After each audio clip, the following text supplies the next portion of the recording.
नमस्ते सर्वांना, उज्ज्वला जर्नी या माझ्या छोट्याशा ब्लॉगमध्ये माझ्या यूट्यूब फॅमिलीचं स्वागत करते। आज आपण झटपट अशी होणारी बासुंदी करणार आहोत। त्याच्यासाठी दूध उकळून घेतलेलं आहे। आता आपण पॅन गरम करून घेऊयात। कढई गरम झालेली आहे। याच्यामध्ये काजू आणि बदाम याचे तुकडे करून घेतलेले आहेत, ते आपण कोरडेच परतून घेणार आहोत।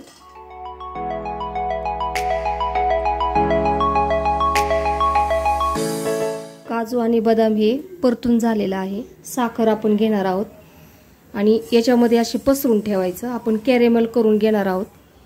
साखर आता आपोआप वितळेल, याला अजिबात हलवायचं सुद्धा नाही। गॅस सुद्धा एकदम मंद ठेवायचा।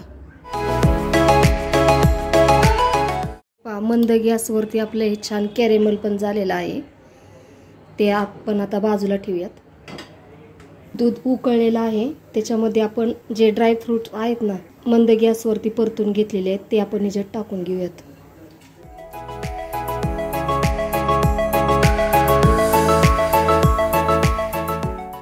गॅस चालूच आहे आणि दुधाला पण उकळी आलेली आहे। गॅस एकदम आता बारीक करायचा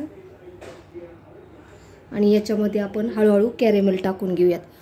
असं एकदम पटकन कॅरेमल वतायचं नाही, कारण दूध एकदम वरती येतं आणि गॅसवर पण सुद्धा सांडतं ते। त्याच्यामुळे अगदी एक दोन चमचे याच्यात कॅरेमल टाकून घेऊयात।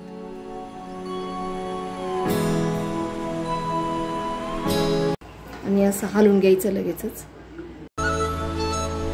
असं थोडं थोडं करून कॅरेमल टाकून घेऊ। कॅरेमल टाकल्यानंतर हे सगळं असं वितळून घ्यायचं। कॅरेमल दुधामध्ये आता थोडंसं असं घट्ट होतं, त्याच्यामुळे ते वितळून घ्यायचं सगळं। कॅरेमल टाकल्यानंतर दूध हे 10 मिनिटं असं उकळून द्यायचं आणि नंतर गॅस बंद करून घेऊयात। हे पहा, अशा पद्धतीने आपले बासुंदी दूध न आटवता बासुंदी तयार झालेली आहे।